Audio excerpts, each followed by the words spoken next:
right. Hello, everybody. Welcome to the world's greatest podcast that is about DC superheroes from the Golden Age. This is Slam. I'm your co-host, Michael, and I am joined by very special guest co-host, Lex Luthor. I'm not Josh. Hey, it's nice to be back. Hey. It's good to talk about comic books again. And technically, you are a regular crew member. You've just missed 26 episodes in a row. Look, I'm having some personal time. It's okay. And it's okay. It's just real funny because I'm doing the things that I hate doing and are stressing me out the most, and the podcast is not one of. It's the thing that does not stress me out and I enjoy doing, and it's the thing that did not cut. Becca came back for Vigilante, right? Good. Yep, great. Yeah, so for those that don't know, Vigilante, not exactly a household name. However, one version of Vigilante did appear in The Peacemaker. And I believe, you know what's funny? Again, we don't do research on the show, but I'll have you know, Becca, that the original Vigilante, which we're going to talk about, he actually had his own, what's it called? Movie serial. He did he? Yes. When? Okay, let me find out here. He appeared in a self-titled film serial portrayed by Ralph Bird in 1947. So he was popular enough that he's one of the first DC characters. I mean, you had Superman, you had Batman, and then you had Vigilante. That might be it back then. Can you believe it? The three genders, crazy. Anyway.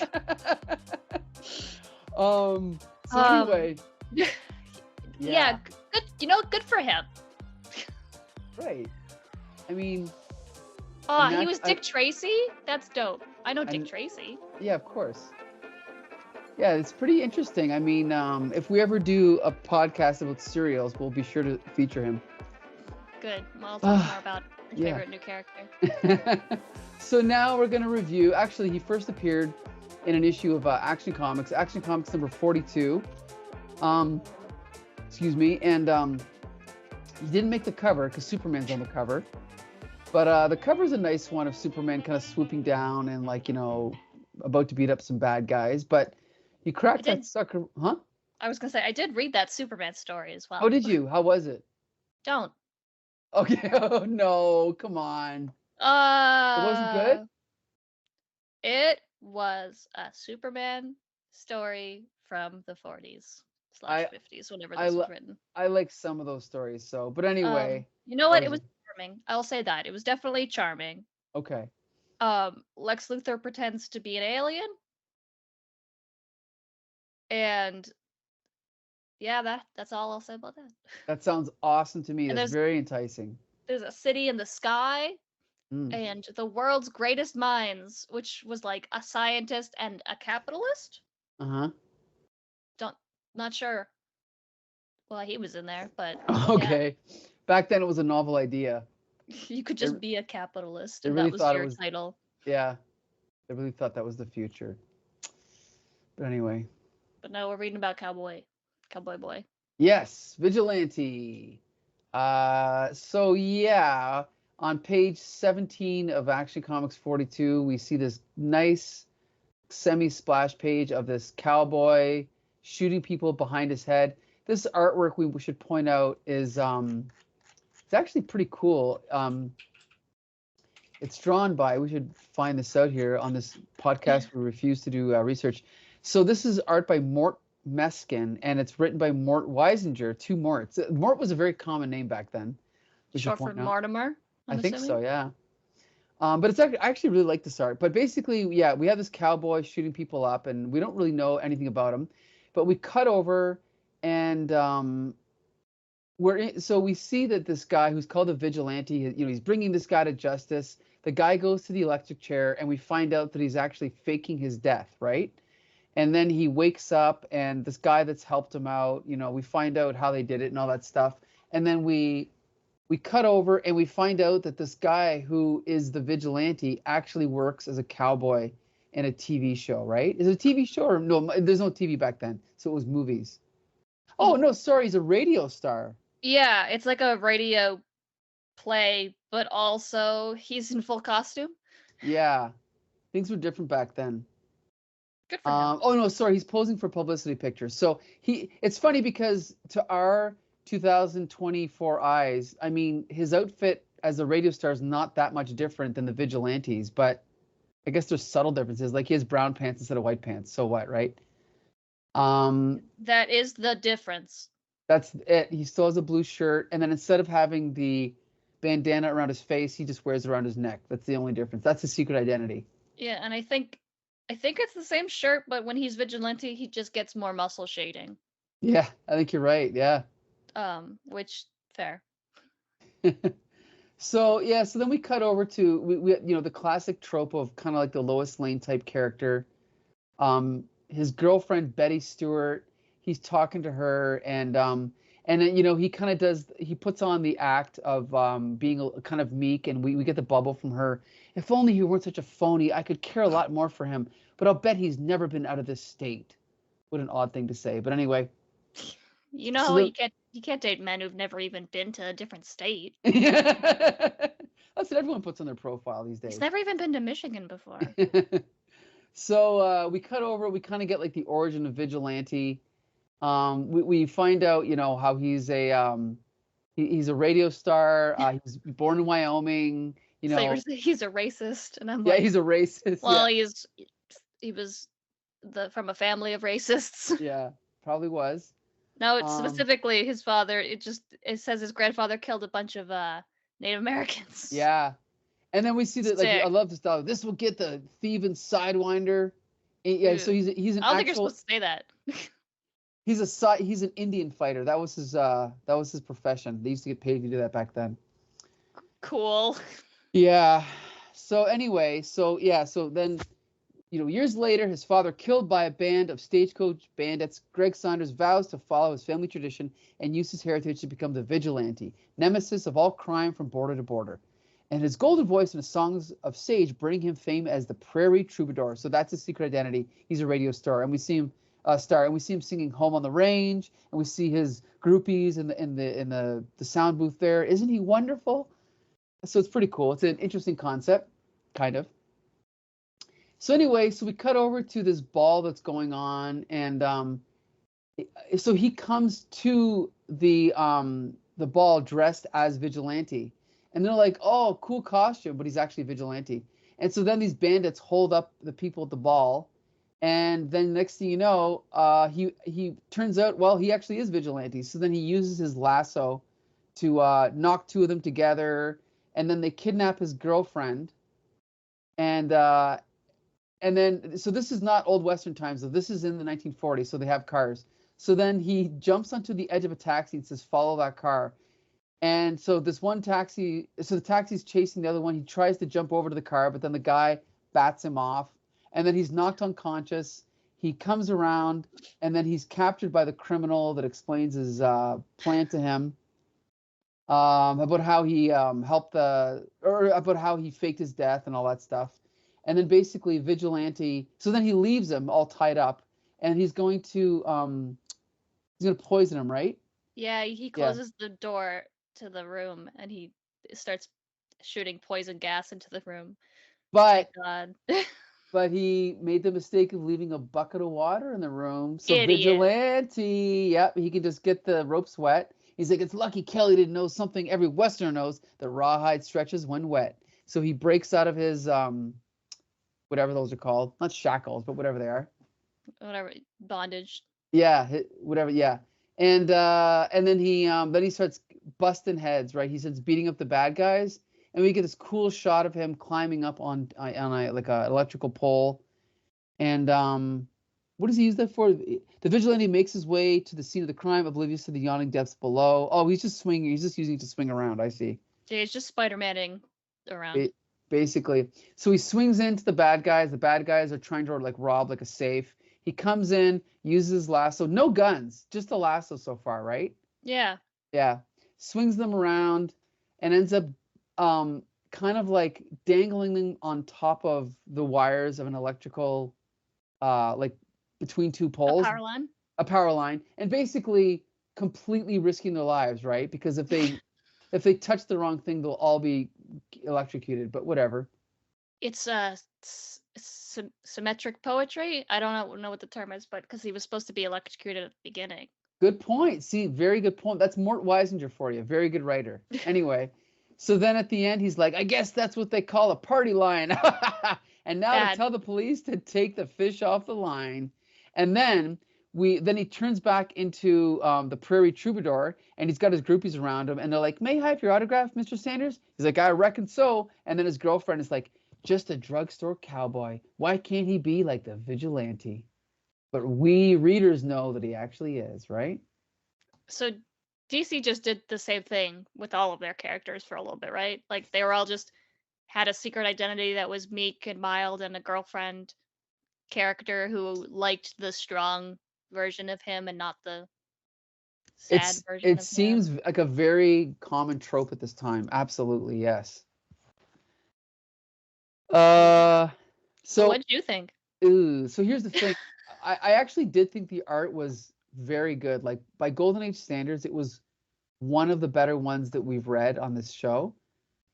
The story was okay. It was entertaining. But the real question is, would I go out of my way to read more of this character? And I don't think so.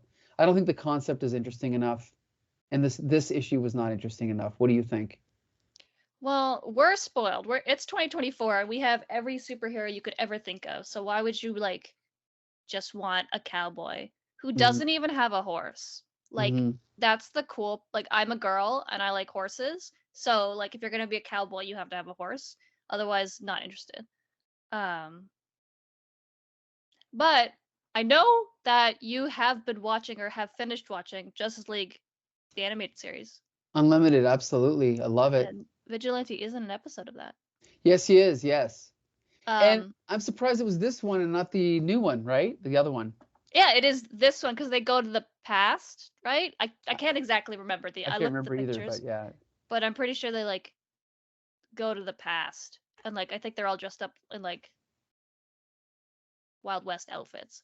Anyway, good cartoon. So there is clearly love for this character. It seems fine.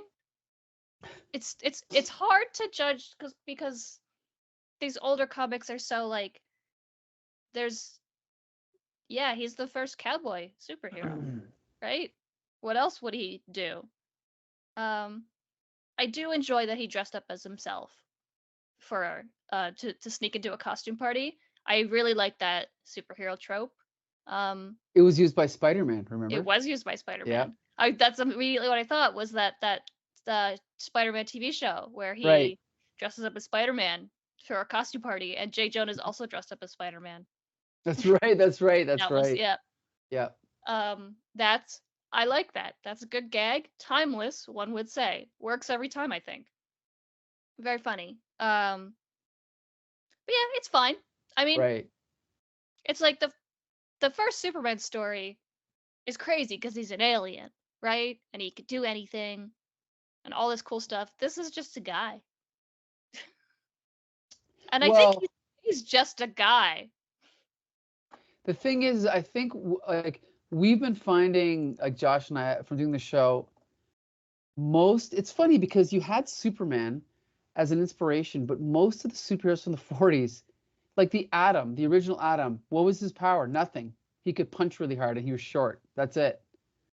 You know, I can't think of the other ones, but like all of these characters, they have these cool names and these cool costumes, but they just can't do anything. Like Wildcat, he's just a guy that has a cat costume, which is fine. It's the same as Catwoman, but you just think that you'd run out of like characters that can do nothing. There's only so much you can do with them, you know? Yeah, because even though the seldom episodes that I've been on, like, it's very, well, I forget, what was the last one I was on? Shoot, what was his name? What was his power? It's so funny because I actually liked and had read that comic previously, and I can't even remember. Oh, you mean Dr. Midnight? Yes. Okay, yes. So, like, he had a magic stick, right? Right, yes. No, wait, you're thinking of Starman. Starman is what I'm Starman with the thinking of. gravity rod, right? Gravity rod, yep. Right, yeah. I was thinking of Starman, but yeah, he was just a guy, but he had a magic stick. And then Zatara has magic, Yes. but he almost seems like also just a guy. Yeah, I mean, as long as there's something, like Green Lantern can't do anything, but Green Lantern has the ring. Shining Knight has the magic sword and the bulletproof armor. Like, there's something there, Yeah. but a lot The of these Vigilante characters, is just a guy. yeah, that's true. There's nothing to him. And he doesn't even use his guns, he uses his lasso. Which is at least like interesting because like everyone's all shooting at him. And I mean Right. it shows him holding guns. So he has guns. Well, He just doesn't use them. I guess it was kind of self-censorship at that point, right? Yeah, because there's like the page when he's like singing "Home on the Range." There's like a pose of him as Vigilante, and he's holding two guns, but then never uses the guns. Right. This is true. Well, the thing is so this character, we should tell our listeners here, just a second here. So he appeared in Action Comics. Okay, 1 second here. Again, we don't do research on the show. We're kind of just playing it by ear here. No, we do research on the show. Yeah, while we're recording the show, we do research. So that everyone can be involved. Yeah. So Greg Saunders, he appeared, let me see here. That can't be right. No, that's wrong. Sorry. Just so you know, yeah, I'm not even gonna read it. That can't be right. DC Fandom is our go-to website for our research, and the original Vigilante. Let's see. Oh, I can't find it. See, this is no. I take that back. I like this website, but it's very confusing sometimes, and with the way that they list the various characters is not the way that I would do it, but that's okay. So yeah, the original Vigilante, he appeared in about 214 comics. So he was not an A-list character, but he was around long enough that he did eventually join the Seven Soldiers of Victory. And like you said, there is some love for this character. He did appear in Who's Who. He was brought back in the All-Star Squadron by Roy Thomas. So I think he's a pretty cool character. I mean, he looks cool. Yeah. That's I mean, sure. and again, he did get his own movie serial, right? So now the question is was there any consideration for this character when they brought back the new one? We'll talk about that when we get to New Teen Titans Annual. But first, he was revived in the 1960s in an issue of Justice League. And to be honest, we could have skipped this one, but I happen to like this artist. So I just thought, yeah, we'll review it. Why not, right? I mean, he is in the issue. Yes, he is. And if there's anything I know from Quasar Chronology, as long as he's in the issue. As long as his wrist is in the issue. As long as his wrist is in the issue, it counts. Mm-hmm. And also, then I got to read an old issue of Justice League, and that's never that bad. Exactly. So now Becca's going to tell us what happened in this comic. Oh, man.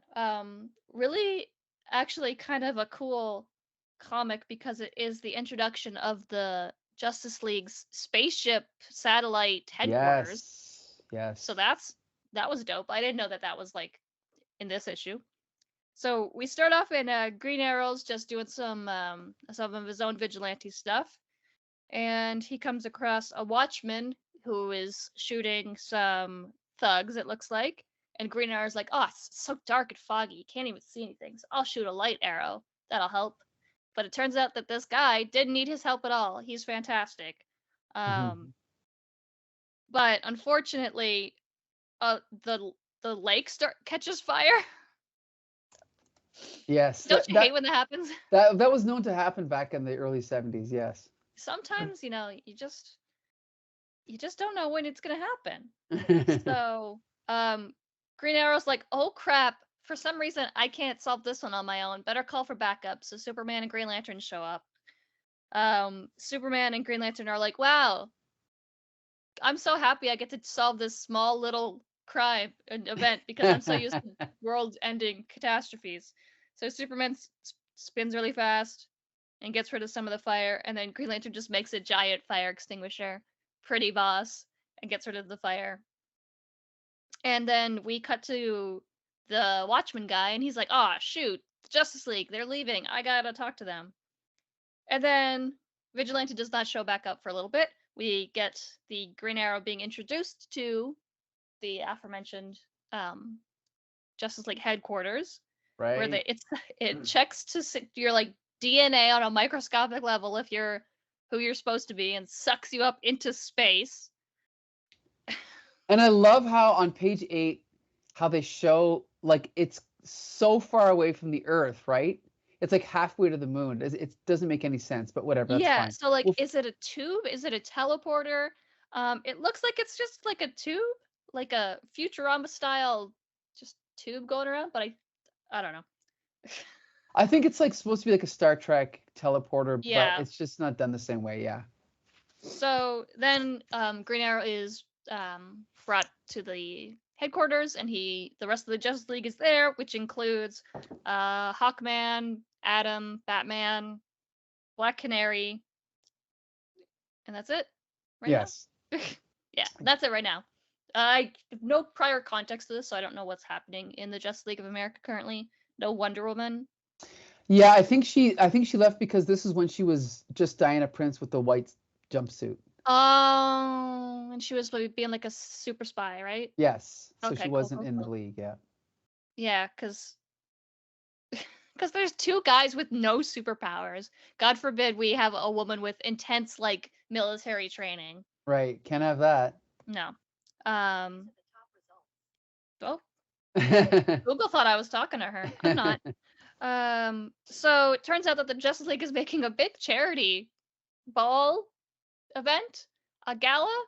All the rich people are gonna be there, which cool. Don't go visit the orphans, I guess. So they're going to this charity event. The Watchman, who is Vigilante, spoiler alert,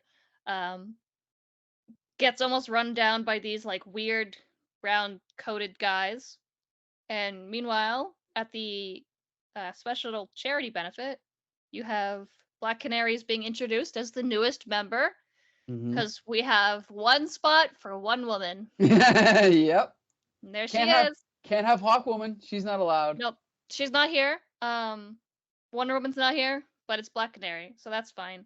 And all of these like hoity-toity people are like, I don't want to be here. $100 for a plate, and I'm like, shut up. You get to meet Superman for $100.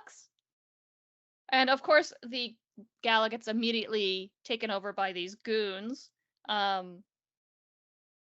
who immediately attack the Justice League, and the whole Justice League's like, whoa, attacking us in broad daylight? That's ballsy, dude. Black Canary judo chops, there's a big fight scene, and then these goons get like beat up, and Superman's like, oh my god, everybody, they're gonna explode. So then the goons explode because they were rigged to explode because they're not real people and they're machines. But robots. They have guns. Some sort. What is it? Irons? Don't know what that is. Yeah, I'll take these irons. I don't know what that's supposed to be. I'm not sure. Yeah. So he takes those. Good for him. And then he's like, hey, I gotta talk to you guys, the Justice League. And they're like, all right, random man, come to our headquarters.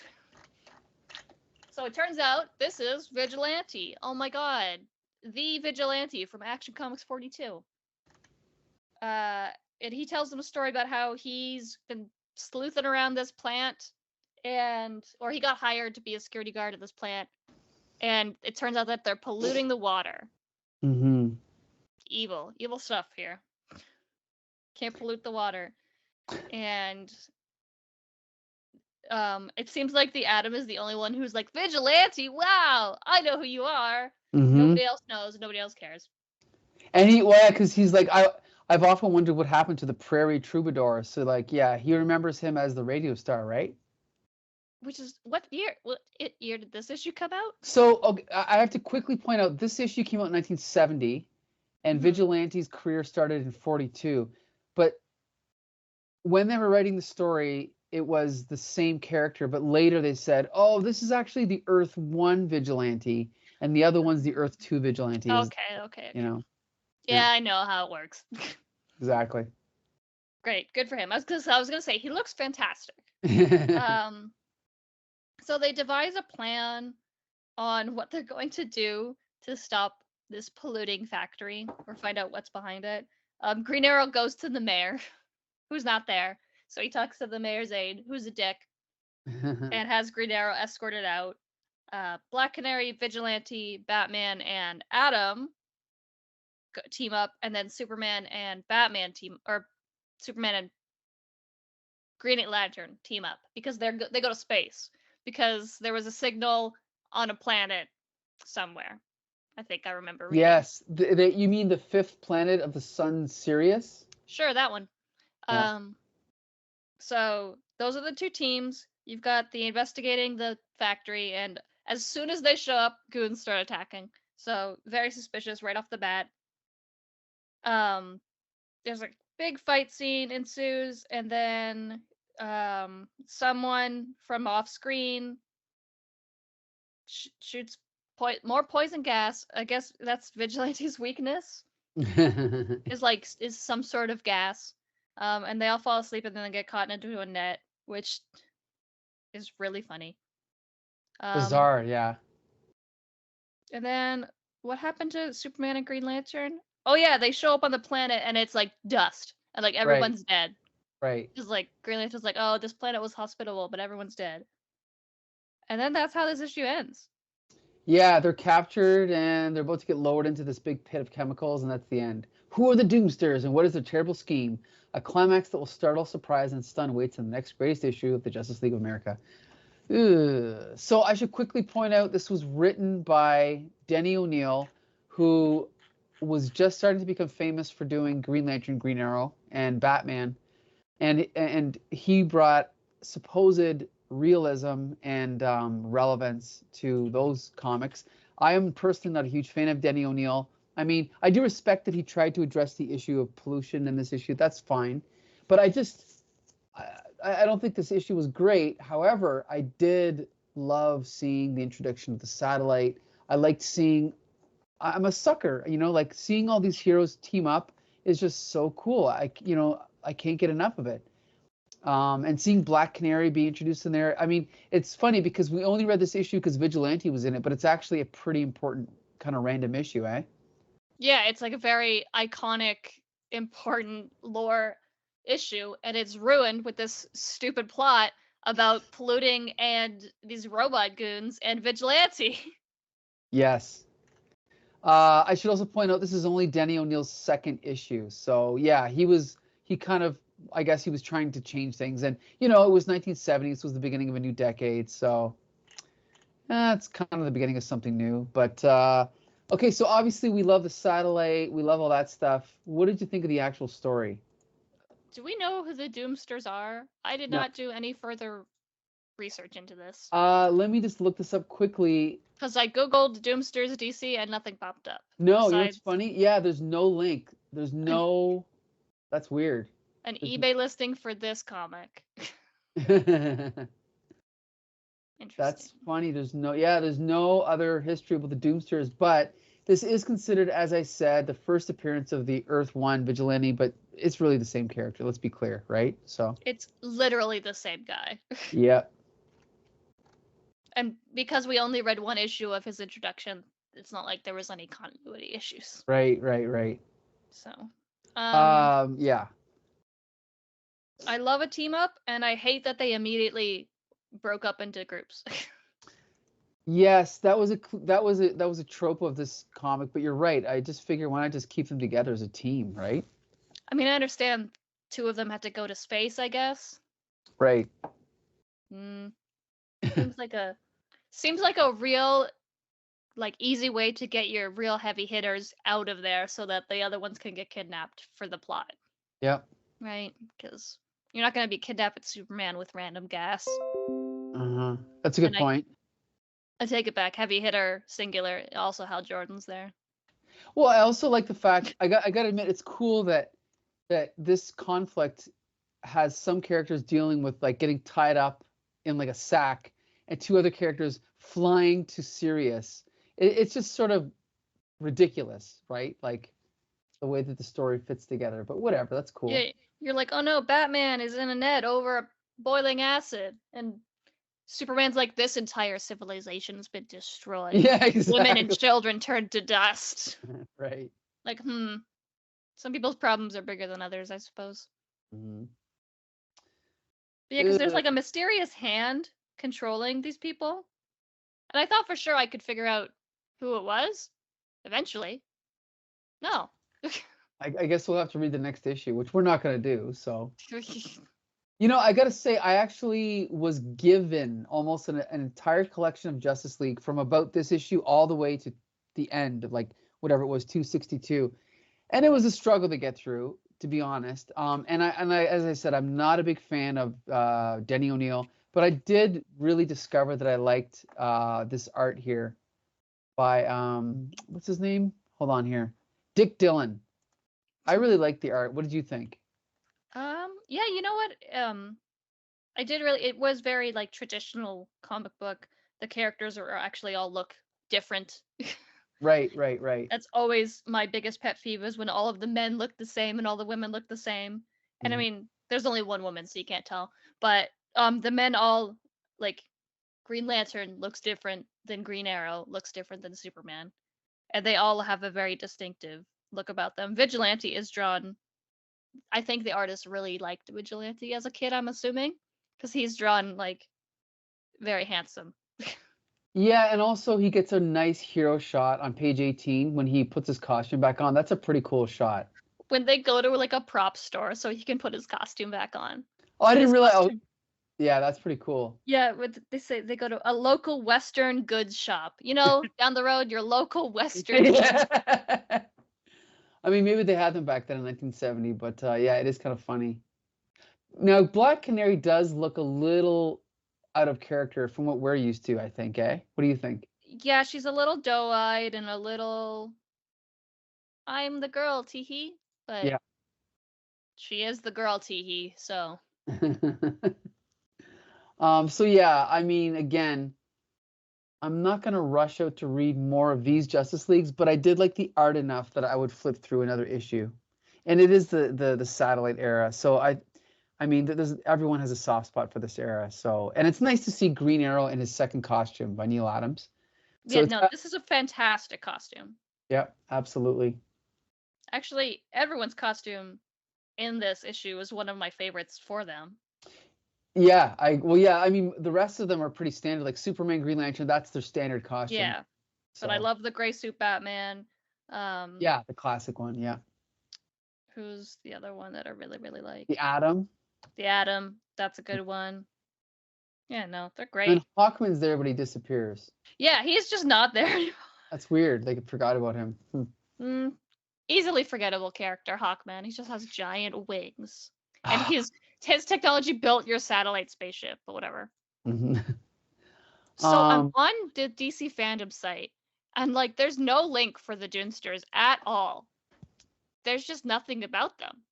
Yeah, it is kind of fishy. It makes me wonder if in the next issue they don't even call them that. I think they do, because it says that they're in this issue too, and the cover of the next issue is dope. Okay, yeah, you're right. They're in the next issue, but I don't know if there's actually an explanation of who they are. But yeah, if you look at the cover of issue 79,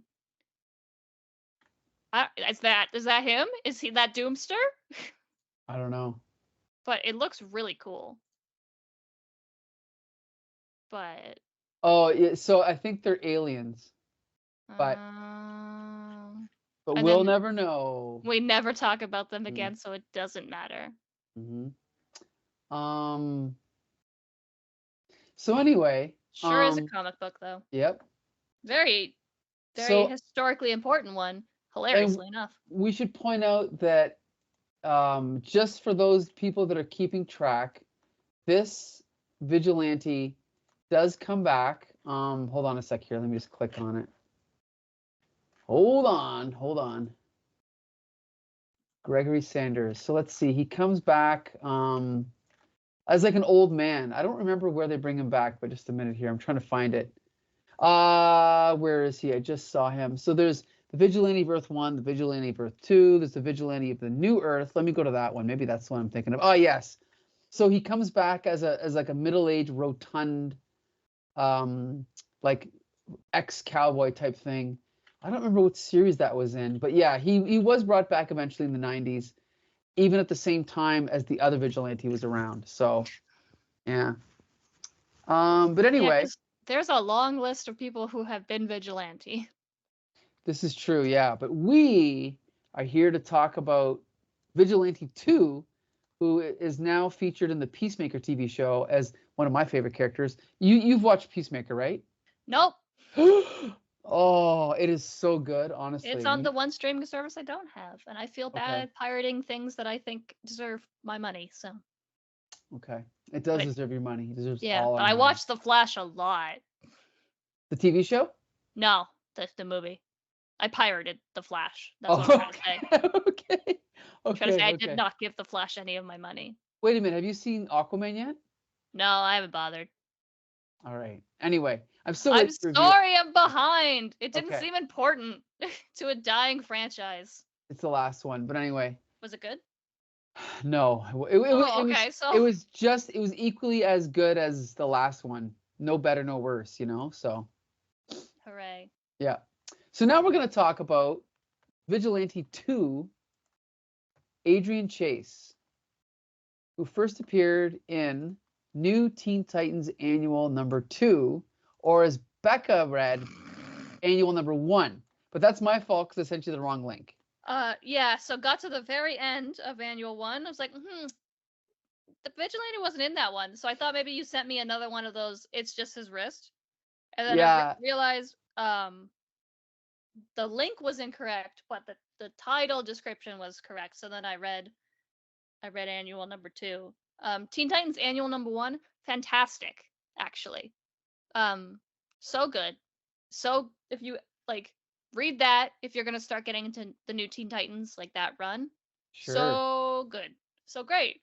Very 25 pages. It's just like an introduction on how the new Teen Titans are reformed, like Raven showing up to all of the individual characters and be like, we have to form a new Teen Titans, and then them all coming together for the first time, and they have to save Starfire because she's being captured by slavers, and then it just ends with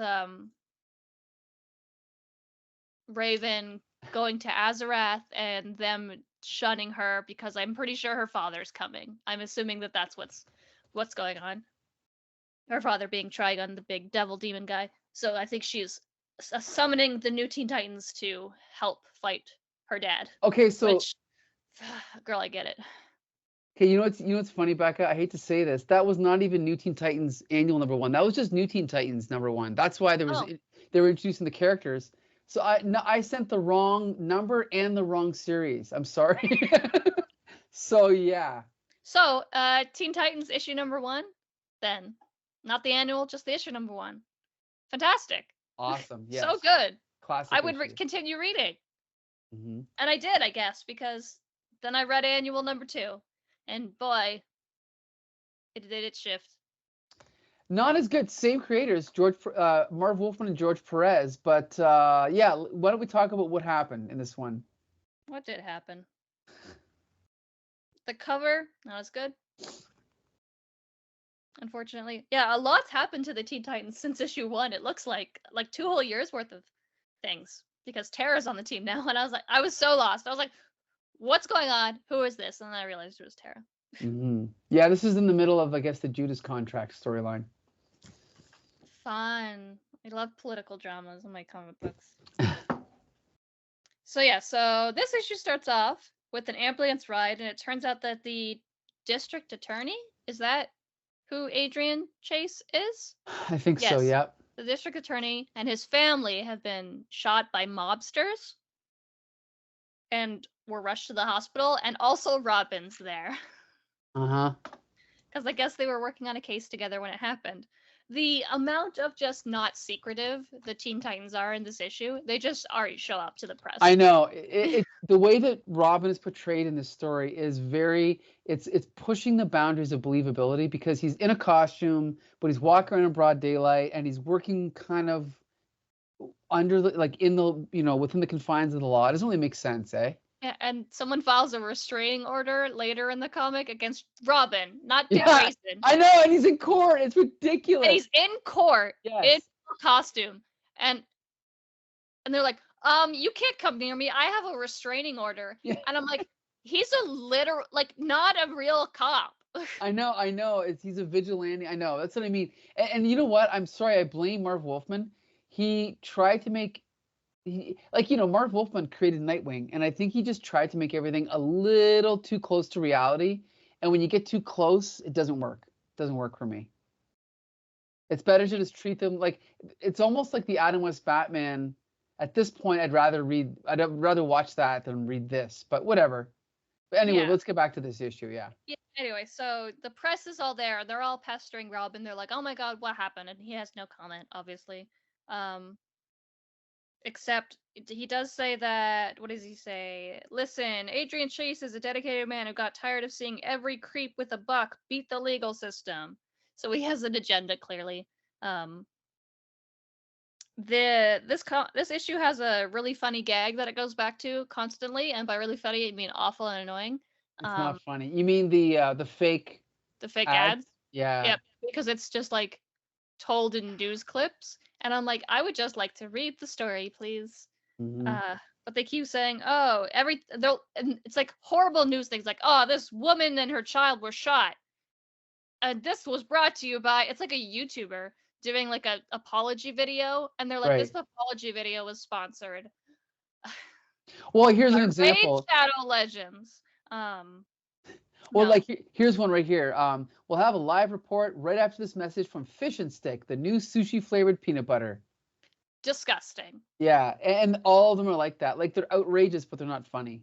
Yeah, and you would think that one of them might be funny because there's 10, but none of them are funny. Agreed. So then we shift over to, it looks like the mob, and I don't know who this elderly woman is. I'm not as familiar with this era of DC as some others, but I guess there's this mob, and it's run by this elderly woman, and she is pissed because one of her lackeys shot the district attorney and his family because he was getting too close and he knew too much. And she's like, "You're an idiot. This is going to come back on us. I need you to show up at my place with documents, ? That are plot relevant, I suppose." And then he's like, "Oh crap, I'm going to die." Which, fair. So then the rest of the Teen Titans show up to the hospital because that's good for the other people at this hospital. just go through the front door, through the press. Yeah, that's fine. And Starfire was like, "Oh, Robin, what's wrong?" And he just completely ignores her. And she's like, "Bitch, I asked you what was wrong." And she's in a full bikini and he's ignoring her. Rude. Yeah, and so this is obviously an ongoing subplot in the soap opera of New Teen Titans that we don't know about. Which I can very easily assume is Dick Grayson being a mopey, emo jerk to his girlfriend. Right. Like father, like son. Is he brooding? Yes. Why? Justice? I don't know.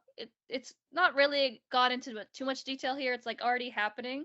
And then so they're like, "Oh, the doctor's coming," and it turns out that his wife and child have died, but he's was dead for 8 minutes but came back to life, and Robin is pissed even though he's alive. He's got the tear in his eye.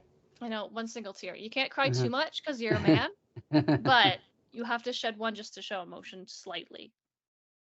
And then we pan back over to this mob guy whose name I can't Mr. It's Italian. Yes. Scarapelli. And they differentiate him from every other random guy around him by making him fat. So that you can tell that he's the character we're talking about. So he hires somebody to hire people to kill the Teen Titans. I don't know. Was he hiring the monitor? Right, it's monitor. Okay, so yeah, and we should cut in quickly. Are you familiar with who the monitor is? Yes. So this is the confusing thing. Marv Wolfman created the monitor, but at this point, he was intended to be a villain. And so he's always selling weapons and giving weapons to bad guys throughout like issues of Teen Titans and other DC comics. There's all these cameo appearances by the monitor, but you never see him, right? You just see what's her name? Is it Lila? I don't remember her name. Boobs. Yeah, Lila. So obviously his plan did not go. It didn't go according to plan. And so when he finally did Crisis, he just made the Monitor a good guy and tried to explain away that he was just kind of like testing the waters with all these characters and trying to size them up. I think, which is BS, but whatever. So that's that subplot. Yeah, it's just fantastic. So he's like, hey, I got a lot of money and I need a lot of people dead. So he's like, cool, I got you. Don't worry about it, fellas. And then they're like, oh yeah, then now Robin's in court because this mob guy has so much money that he can take Robin to court and get a restraining order on him. I love that it. He can't come near him. And yeah, who's gonna uphold that? Mm-hmm. But anyway, Starfire watches it on TV, and she's very sad. And Robin immediately breaks the restraining order. Yeah, 2 seconds later. He goes right from the courtroom to the guy he got a restraining order against him. Yeah. Immediately. And one of the guy's goons is like, "You can't be here. We filed a restraining order. You're an illegal criminal. You gonna call the cops?" And so Robin just stands there, and they just have like this weird back and forth where he's like, I know that you killed all these people, and you know that I know, and I know that you've paid off a lot of people, but nothing's happening. And then Robin beats up a lot of people. Sorry, there's an ad on my issue. Okay. My bad. I'll mention the sound effect of when he kicks the guy in the head is scrack with 2 Ks. Yeah, specific. It's also funny to see Robin completely bare-legged, standing in the middle of this bar. Oh, I forgot. We were also supposed to do a team up on this issue, so I can help out for a few pages if you want. Oh, yeah. Can you help out for a few pages? Sure. Because I'm boned. No problem. So then, what's her name? Coriander, Starfire, his girlfriend, comes and gets him from the bar and basically talks him down, takes him out. They go to the top of this building and they're chatting it up and, trying to figure out what's going wrong with the relationship and everything. And then just at that moment, we see a guy with Robin and Starfire in his scope of his gun, and he's about to shoot them, but then he gets shot in the back of the head. So you're like, what's going on, right? Then we What's going on?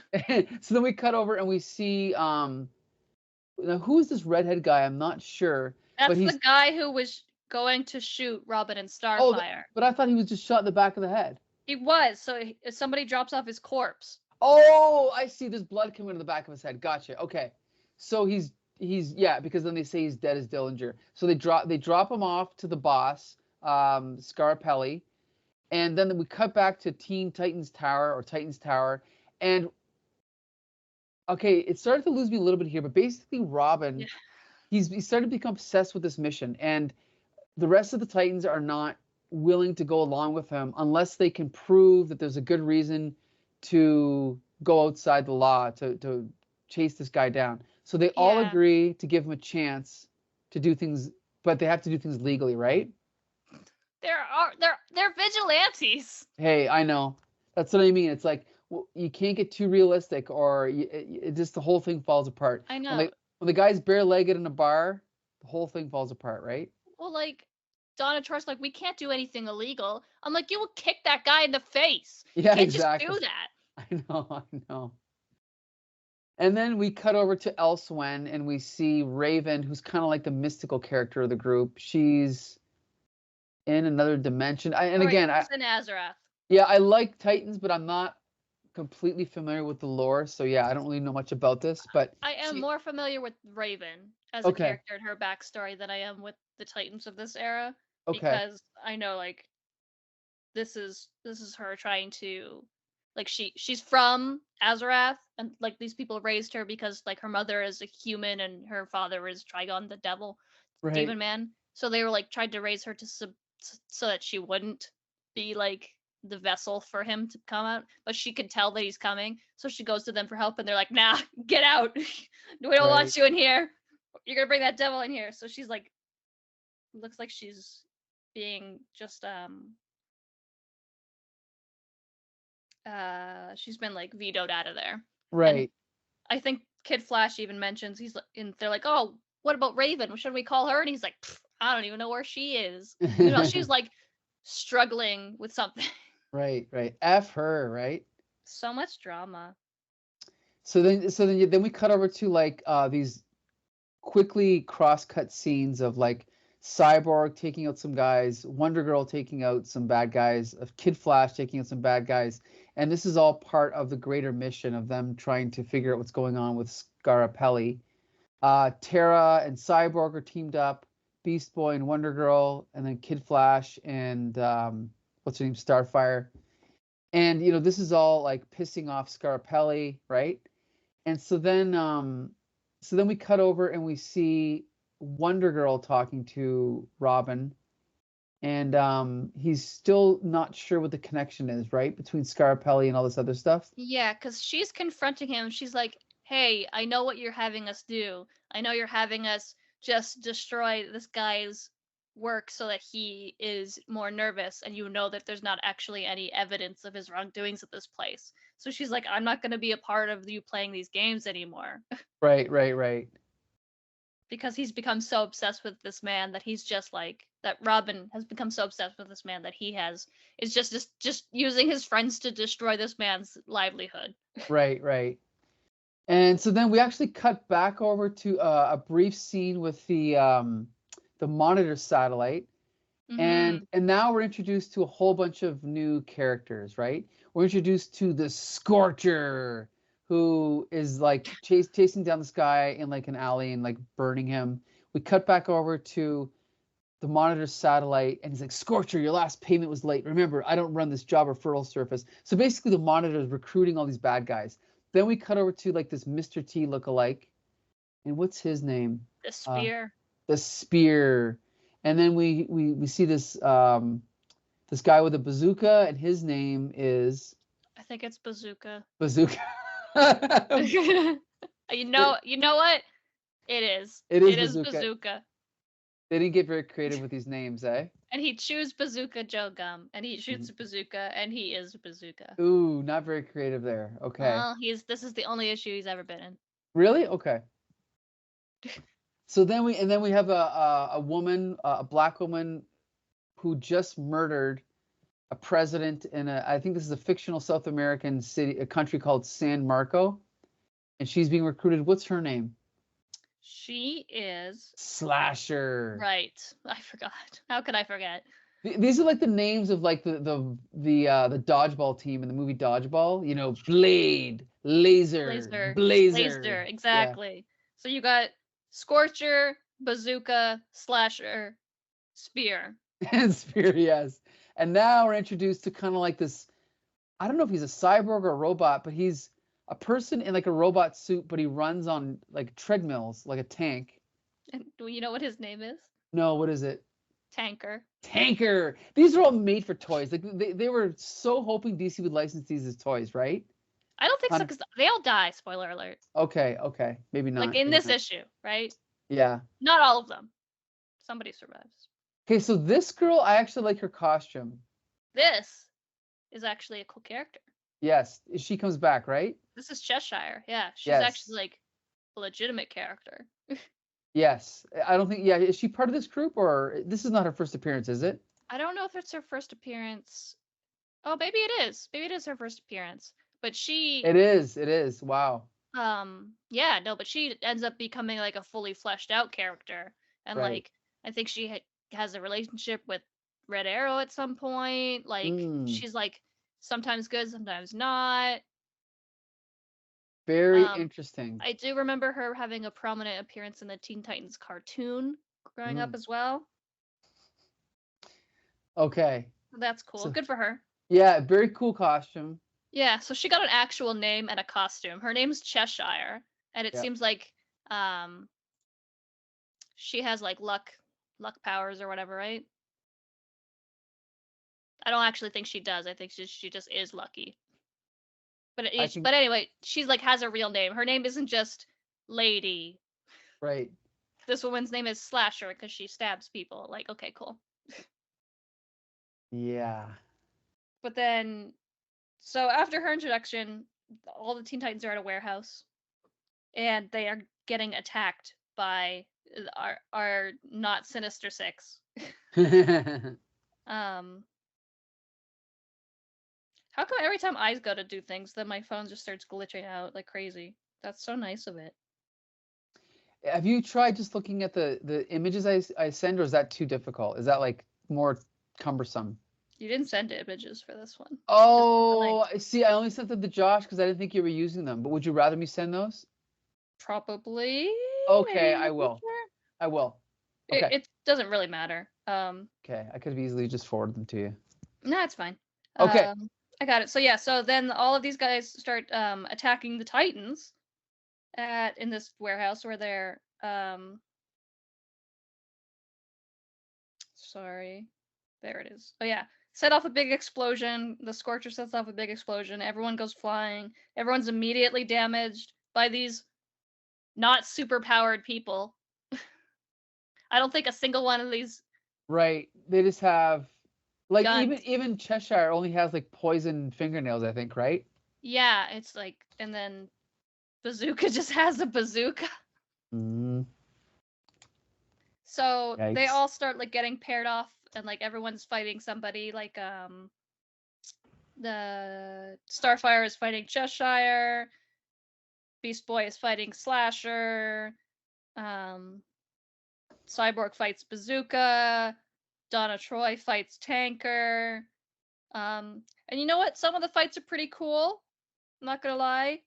Kid Flash just demolishes Spear immediately, just uppercuts him. Like is not even close to a threat. After all that introduction, right? Yeah, these guys all got like full page introductions. And they're like, this is the Slasher. She does this. This is her entire week backstory, and then one punch. And she's right. So that's fun. I'm sorry. Hold on a second. No problem. I can jump in. Thank you. Please do. So then we have now we see Tanker is about to shoot Kid Flash as he's carrying Mr. T or whatever his name is, and then he gets knocked up. Yeah, Spear. He gets knocked up by someone carrying nunchucks, and then we see a glimpse of this character's goggles, but we don't see who it is yet. Cheshire is fighting Starfire, and Starfire's like punching the wall, and she's like, "Stand still, blast you!" She's like, "Sorry, honey, no can do." Right, so it's cool. Then Kid Flash runs in and grabs Cheshire, and she like scratches him, right, with her poison nails, and then he immediately falls over. She jumps off like the roof, and then like he's like actually dying. So then it's funny because then he calls out Raven's name, and then she just appears out of nowhere, like in a puff of smoke, right? And that's what happens when you have a cool magic girlfriend. It is. We all know this. Yeah, obviously. Data Witch, everybody. Yeah. And she'll come to you in your hour of need. and then that's it. Then the fight ends. We cut over to the news, and we get one more of these. Wait, there's got to be like a cool reference to a stupid thing here, or maybe there's not. No, there's not in this one. But anyway, so then we cut back to the Titans. They're in their headquarters, and I guess Kid Flash is in the hospital, but he's not. Yeah, they just kind of make a reference to him, right? Yeah, he's just in the regular hospital. Yeah, not in like the Titans hospital. So then Robin is still trying to convince them what's going on. So he plays this tape for them. And do they suspect it at this point, or is it not till later? No, not till later. So the tape is Adrian Chase, the district attorney who's been shot, saying the things that they need to hear so that they know that that they got evidence on this guy, I guess. Right. I don't know exactly what. Anyway, it basically makes it sound like he knew. Wait, so yeah, so the voice is like him talking to Robin, but it's we find out later that it's faked. So then we cut over to the God not the Godfather, the Godmother. So this is like a play on the Godfather character. And Scarapelli out in the desert. They're meeting up. Raven appears. And then all of a sudden there's these flying guys with laser guns, right, and armor. They start shooting each other. There's this big battle. Then the Titans come in, right, and they join the battle. More fighting, more back and forth. And then we get to the final scene. What happens here? So Scaparelli was supposed to show up to give Godmother the documents, but it was clearly they were gonna kill him. So he like set it up so that like he was gonna kill them all first. But then obviously he failed, and he goes home. He's like, "What am I gonna do?" And then Vigilante comes behind the curtain. He's like, "I'll tell you what you're gonna do. You're gonna give me those documents." And he's just holding a gun to him. So he goes to shoot him, and it like to intimidate him, and then rips his mask off. And oh my God, it's Adrian Chase. Yep. Who could have thought?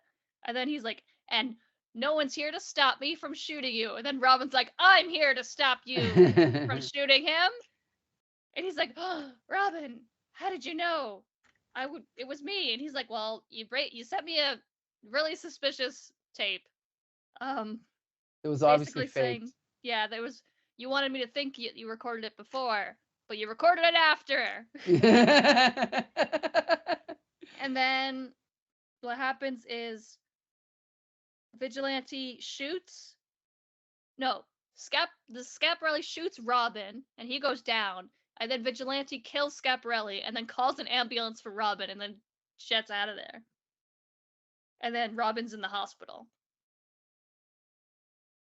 And they're like, "Oh my God, Robin, did you see who killed Scaparelli or whatever his name is?" He's like, "Nope, I was shot." So whether or not Robin actually did see that it was Adrian who shot him, I don't know. No, well, no, I think he's lying for him, right? Because he. Well, let me just click back. I was doing some research because Well, I think it's the idea that he does know who did it, but he's covering for him. I think. Yeah. But I think because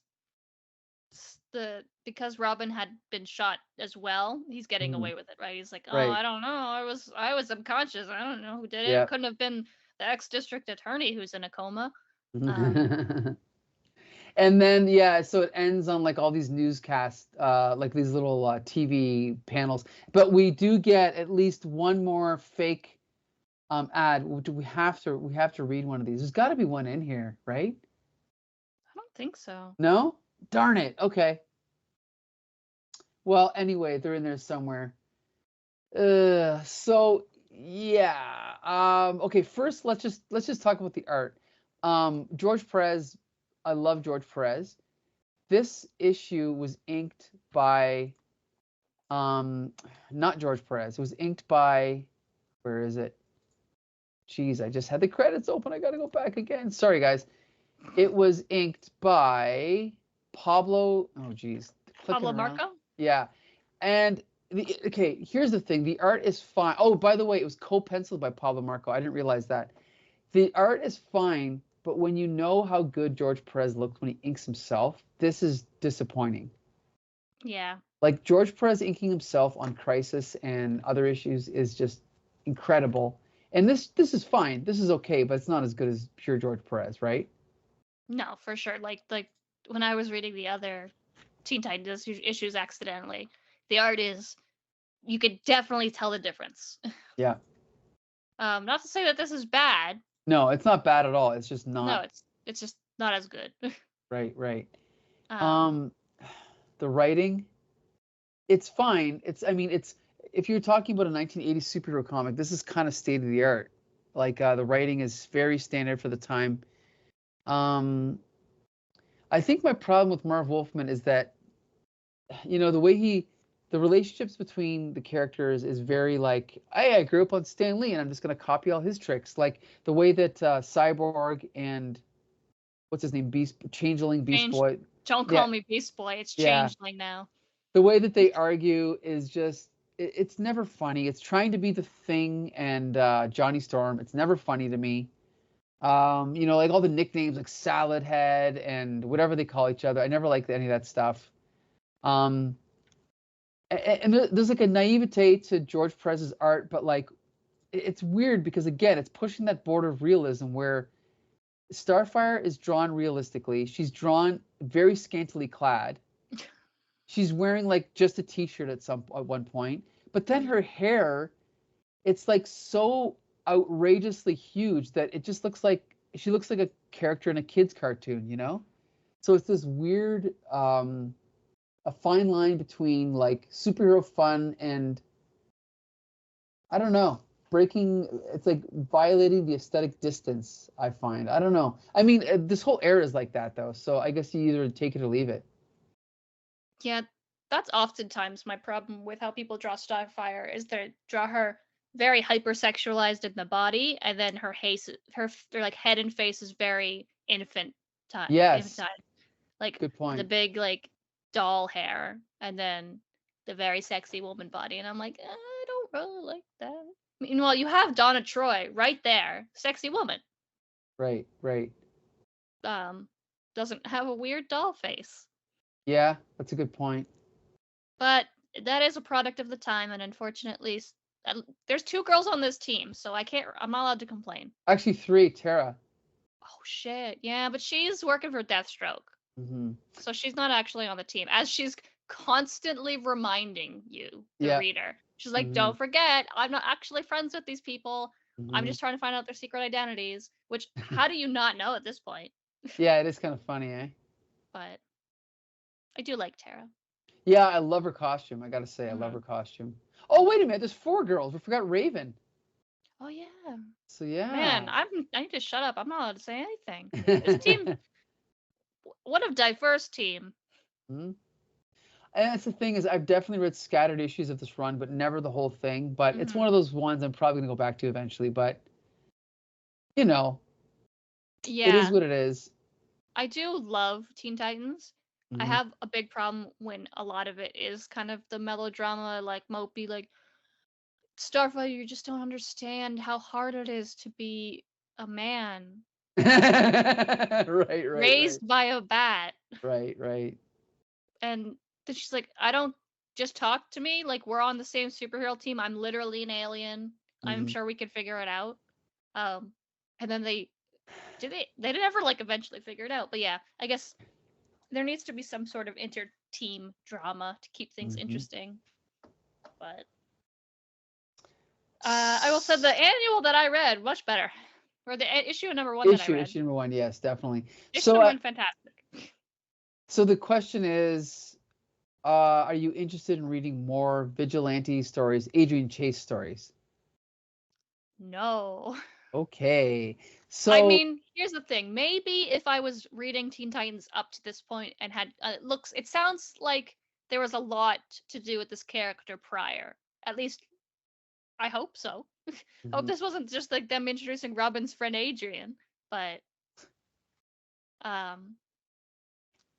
doesn't necessarily make me want to read more of this. Maybe I'll read some before to see if like I'd still be interested. Sure. I do want to point out though that on Adrian Chase's dc.fandom.com page, his powers include the law. So that's hey kids, what's your favorite superpower? So I'm a lawyer.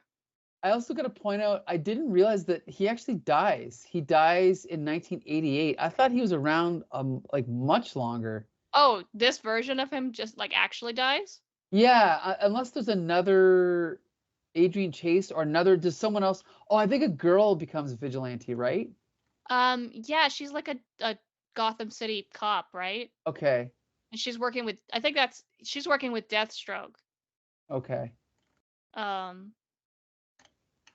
Yeah, I don't really know much about this history. But I guess this Adrian Chase guy kills himself. Shout out. Yeah. It seems like your typical like. It's just Sin Eater, but like. Yeah, or Punisher, right? Yeah. 100%. We should point out there were 2 issues of Vigilante written by Alan Moore, and I own them. Oh, are they good? Yeah. Of course, yeah. I haven't read them in 30 years, but they were good. Yeah. Maybe read them again just to be safe. Just to be safe. And then this character, like we said before, was in Peacemaker. I'm not sure if he was he like in Smallville or something?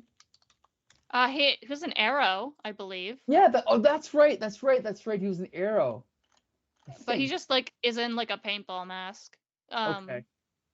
Yes. Okay. So he was in Justice League Unlimited. He's in Brave and the Bold. He is in Arrow. But I don't think it's not a comic book version of the character. It's just only a name, it looks like.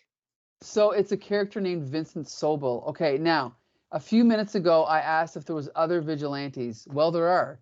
So there's Adrian Chase. There's obviously Greg Sanders. Then there's Adrian Chase. Then there's Alan Wells, who assumes the vigilante identity in Vigilante 20. Then there's Dave Winston, who becomes vigilante in 3 issues later. Then there's Patricia Trace. Yeah, she's the one that Deathstroke trains. Okay. Then there's Adeline Kane. Like Kate Kane? Like I'm not sure. Best known as both. No, I don't think any connection. Oh, ex-wife of Deathstroke the Terminator. Yeah. Damn. Then there's Justin Powell, who became vigilante. Then there's Dorian Chase. Then there's Donald Fairchild. So clearly this is why I didn't know he was dead, because there's like 7 of them. So. Yeah, I mean, he is just vigilante. Mm-hmm. Like, and it looks like it's such a. The first one is and the second one are such like between Greg and Adrian. I almost forgot we were talking about the same cowboy. Right. Right, like it's they were like, oh, we'll name this guy Vigilante. This guy's Vigilante now, and it has nothing to do with anything. Clearly, and I don't think DC ever tried to make it so that all these vigilantes had to do with each other like they did the Starmen. Right. Yeah, you're right. That's a good point. There was no effort. It was just a name. So that's fine. You know, there is no connection, but we made a connection, right, on this show. Great. So I forced you to read 3 comics that you wouldn't have otherwise read, right? So I accidentally read 5. Yeah, there you go. And so, just so everyone knows, on the next episode of Slam, we are going to be talking about one of our favorites, Green Arrow. Oh, I love Green Arrow. Yeah, so be sure to join us for that. Becca? I want to. Oh, I love Green Arrow. He's such a. I don't know how to describe him, but he's like a grown man, but I want to like squish his little cheeks. That's exactly how I feel about him. I know. So yeah, be sure to join us there in 2 weeks. And then over on Tape Crusaders, we're going to be talking about, that's right, The Punisher, starring Dolph Lundgren. So be sure to join us for that. Yeah, it's going to be awesome. I love those movies, the first one and the Punisher Warzone. Oh, no, you're thinking of the 2000s ones with, what's the guy, Taylor something? No, what's his name? Not important. Yeah, it doesn't matter, but our listeners know what we're talking about. But anyway, be sure to join us anyway.